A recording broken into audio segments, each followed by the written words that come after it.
raincoats. Yeah, you heard us right. That is what some family doctors are using as protection during this COVID-19 outbreak.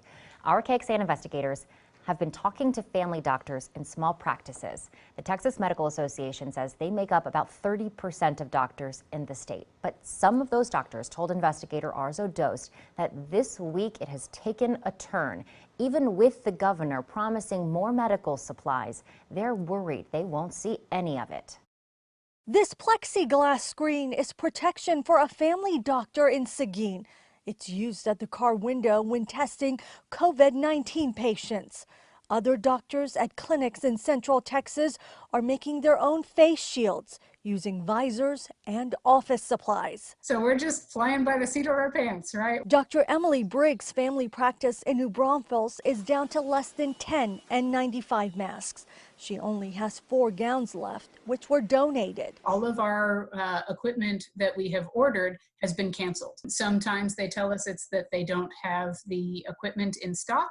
Other times they say that we're just too small of a practice and they have it for other offices. So Dr. Briggs says she's doing what she needs to and ended up ordering 20 of these rain ponchos for her staff. Whether it's raincoats or cloth masks, whatever we need to do, we're going to wear that N95 plus a surgical mask plus a cloth mask, because we have to take care of ourselves so that we can be here to be able to take care of the patients. When you hear that a family doctor ordered 20 raincoats today, what do you think? It makes me angry. It makes me sad. Tom Banning is the man hearing doctors' anxious pleas. He heads the Texas Academy of Family Physicians.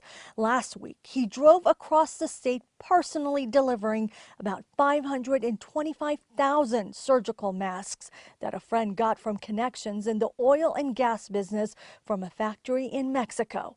You know, you wouldn't put a soldier into battle without the proper gear and equipment. And that's what we have done to these physicians and nurses. Banning says he's doing everything he can to make sure family practices are not left behind. We are definitely in contact with the governor's office, with other state leaders to make sure that those supplies do get to the front line, to protect those physicians and nurses and their staff that are doing all that they can to continue providing care. Dr. Briggs is screening patients and doing a lot of telemedicine, but she says there is something we can all do to help practices like hers. If we can keep more people safe and strong at home, then they're not needing to come and see me.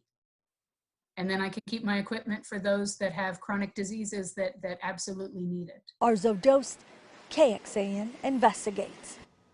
The Texas Department of State Health Services says as the equipment comes in, it is sent to regional partners to distribute.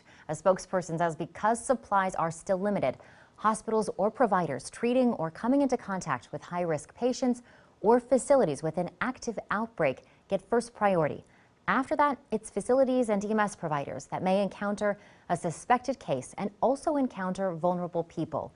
Then it's healthcare facilities, providers, and first responders who have general patient interactions.